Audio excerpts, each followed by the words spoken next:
अस्सलाम वालेकुम नाजरीन, ट्रेंड पंच में खुश आमदीद। नाजरीन, पुराने वक्तों की बात है, एक शख्स जिसका नाम नसू था। औरत जैसे चेहरे की बिना पर वो खुद को औरत जाहिर करके औरतों के हमाम में नौकरी करने लगा। इस हमाम में शहर भर की शहजादियाँ और औरतें आया करती थीं। वो तमाम दिन इन औरतों को नहलाता और उनका बदन देखकर गुनाह का मुर्तकब होता। वीडियो की तफसील में जाने से कबल हमारे चैनल को सब्सक्राइब कर लें और साथ मौजूद घंटी के बटन को भी दबा दें। नसू ने इस बेहुदा काम से कई बार तौबा की, लेकिन शैतान के बहकावे में आकर इस तौबा से कायम नहीं रहता था और वो दोबारा इस काम में लग जाता था। नसू ने एक बार एक दरवेश को अपने लिए दुआ के लिए कहा। वो दरवेश इसके गुनाह से वाकिफ थे, मगर कभी किसी से इसका जिक्र नहीं किया और ना ही ये बात किसी पर जाहिर होने दी। अल्लाह वालों की एक खुसूसियत होती है कि वो लोगों का चेहरा पढ़ लेते हैं और उनका बातिन जाहिर हो जाता है, मगर किसी को इसके मुतल्लिक नहीं बताते। लिहाजा उस दरवेश ने नसू की बात सुनकर कहा, ए नसू, तू जिस गुनाह से वाकिफ है, अल्लाह तुझे इससे तौबा की तौफीक दे। फिर दिन गुजरते रहे और वो शख्स औरत बनकर हमाम में काम करता रहा और औरतों के बदन देखने का गुनाह करता रहा। एक दिन मामूल के मुताबिक वो हमाम में अपने मशगले में मसरूफ था कि शहजादी का एक कीमती मोती गुम हो गया। शहजादी ने हमाम की निगरान औरत को कहकर हमाम की तमाम औरतों की तलाशी का हुक्म दे दिया।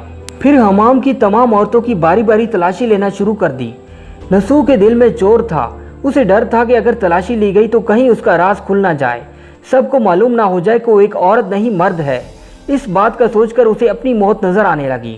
नसू मौका देखकर तन्हाई में गया और अल्लाह ताला से रो रो कर मदद मांगने लगा। उसने दुआ मांगी, ए अल्लाह, मैं बहुत दफ़ा तौबा और अहद तोड़ चुका हूँ, जिसकी वजह से ये नौबत आन पहुँची है।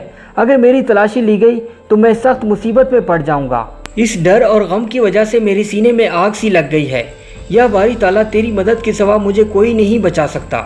या रब्बुल इज़्ज़त, वो कर जो तेरे लायक है, मेरी पर्दा पोशी फरमा। मैं आज से इस गुनाह से तौबा करता हूँ और अगर मैंने फिर भी कभी ऐसा किया तो मेरी मत सुनना।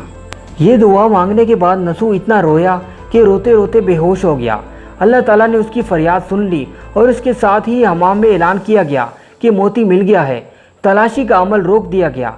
थोड़ी देर के बाद नसू जब होश में आया तो इसकी कैफियत अजीब सी थी। हमाम की तमाम औरतें इससे माफ़ी मांग रहे थे और इसका हाथ चूम रही थीं।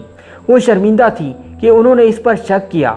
नसू पर शक इसलिए किया जा रहा था क्योंकि वो शहजादी के ज़्यादा करीब था और शहजादी को नहलाने पर मखसूस था।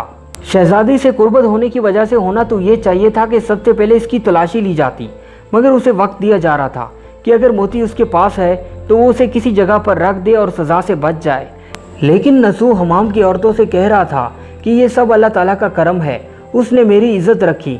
इस वाक़े के बाद फिर नसू कभी हमाम में नहीं आया। तौबा के बाद शहजादी ने कई बार नसू को बुलाया, मगर उसने हमाम में आने से माजरत कर ली। शहजादी ने कई बार अपनी कनीज़ों के ज़रिए पैगाम भिजवाया कि उसका दिल तुझसे बदन धुलवाने को करता है, लेकिन अल्लाह ताला से तौबा की वजह से वो हर बार कोई ना कोई बहाना बनाकर टाल देता। जब नसू ने देखा कि शहजादी जान नहीं छोड़ेगी तो उसने कनीज़ से कहा कि अब मेरे हाथ बेकार हो चुके हैं, मैं बीमार हो चुका हूँ और मैं नहीं चाहता कि मेरी वजह से शहजादी को वो बीमारी लग जाए। तलाशी का डर उसके जहन में ऐसा बैठा कि वो दोबारा हमाम में नहीं जाना चाहता था और एक बार सच्ची तौबा करने के बाद वो ऐसे किसी काम की तरफ दोबारा नहीं जाना चाहता था जो इसके लिए परेशानी का बायस बने।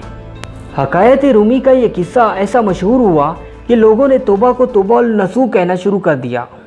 तो दोस्तों, आज का हमारा वीडियो बस यहीं तक था। मज़ीद इसी तरह की दिलचस्प और मालूमाती वीडियोज़ हासिल करने के लिए हमारे चैनल को सब्सक्राइब करना मत भूलें।